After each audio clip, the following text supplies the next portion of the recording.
Primeira carta a Timóteo, capítulo 6. Aqueles que são escravos devem tratar o seu dono com todo respeito, para que ninguém fale mal do nome de Deus e dos nossos ensinamentos. E os escravos que têm dono cristão não devem perder o respeito por ele, por ser seu irmão na fé. Pelo contrário, devem trabalhar para ele melhor ainda, pois o dono que recebe os seus serviços é cristão e irmão amado. Os falsos ensinamentos e a verdadeira riqueza. Ensine e recomende estas coisas. Se alguém ensina alguma doutrina diferente e não concorda com as verdadeiras palavras do nosso Senhor Jesus Cristo e com os ensinamentos da nossa religião, essa pessoa está cheia de orgulho e não sabe nada. Discutir e brigar a respeito de palavras é como uma doença nessas pessoas. E daí vem invejas, brigas, insultos, desconfianças maldosas e discussões sem fim, como costumam fazer as pessoas que perderam o juízo e não têm mais a verdade. Essa gente pensa que a religião é um meio de enriquecer. É claro que a religião é uma fonte de muita riqueza, mas só para a pessoa que se contenta com o que tem. O que foi que trouxemos para o mundo? Nada. E o que é que vamos levar do mundo? Nada. Portanto, se temos comida e roupas, fiquemos contentes com isso. Porém, os que querem ficar ricos caem em pecado, ao serem tentados, e ficam presos na armadilha de muitos desejos tolos, que fazem mal e levam as pessoas a se afundarem na desgraça e na destruição. Pois o amor ao dinheiro é uma fonte de todos os tipos de males. E algumas pessoas, por quererem tanto ter dinheiro, se desviaram da fé e encheram a sua vida de sofrimentos. Uma vida dedicada a Deus. Mas você, homem de Deus, fuja de tudo isso. Viva uma vida correta, de dedicação a Deus, de fé, de amor, de perseverança e de respeito pelos outros.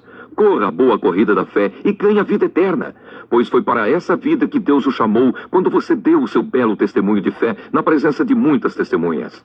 Agora, diante de Deus, que dá vida a todas as criaturas, e diante de Cristo Jesus, que deu o seu belo testemunho de fé em frente de Pôncio Pilatos, eu ordeno a você o seguinte: cumpra a sua missão com fidelidade, para que ninguém possa culpá-lo de nada, e continue assim até o dia em que o nosso Senhor Jesus Cristo aparecer.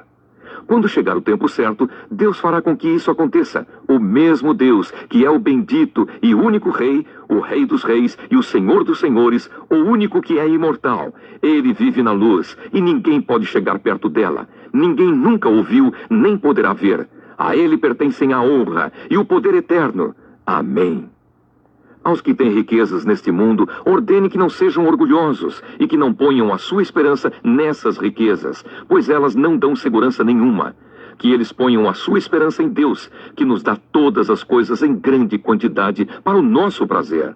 Mande que façam o bem, que sejam ricos em boas ações, que sejam generosos e estejam prontos para repartir com os outros aquilo que eles têm.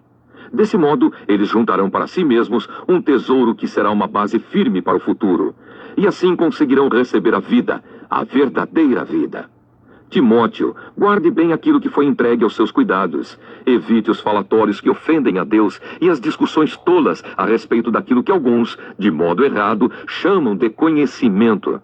Algumas pessoas, afirmando que tinham esse conhecimento, se desviaram do caminho da fé. Bênção. Que a graça de Deus esteja com vocês. Resumindo e explicando, esta passagem não trata da estrutura social na época, mas da lealdade de vida e das relações humanas dentro de uma determinada estrutura. Sobre o tema, ver notas da carta a Filemão. Piedade é a maneira prática de viver que testemunha o verdadeiro seguimento do Evangelho e a sã doutrina que dele procede. O texto mostra como perceber claramente quando uma doutrina é doentia: o desejo desenfreado de lucro, o amor ao dinheiro. Qualquer doutrina que aceite essa prática, percorre infalivelmente o caminho contrário ao Evangelho, à fé e à salvação, pois se fundamenta numa idolatria, que é geradora de inveja, brigas, blasfêmias, corrupção e mentira. O verdadeiro doutor é aquele que foge da ambição e vive com sobriedade. Seu compromisso primeiro é com a verdade, a qual se manifesta no ministério de Cristo, relembrado nos versos 15 e 16. O seguimento de Cristo está aberto também aos ricos, desde que estejam dispostos a converter-se, deixar a idolatria da riqueza para adorar o Deus vivo, o qual cria os bens para todos. Assim, os ricos são chamados a imitar o próprio Deus, tornando-se capazes de distribuir o que possuem, repartindo seus bens com aqueles que nada têm. Confira Marcos 10 versos 17 a 22. no começo do capítulo 6 verso 3 adiante, e no fim, do capítulo 6 verso 20 adiante, se insiste na fidelidade à tradição, depósito.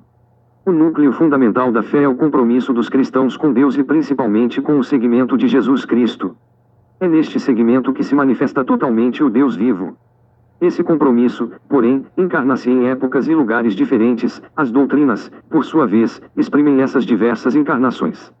A verdadeira tradição procura garantir que o núcleo fundamental da fé se concretize através dessas encarnações históricas.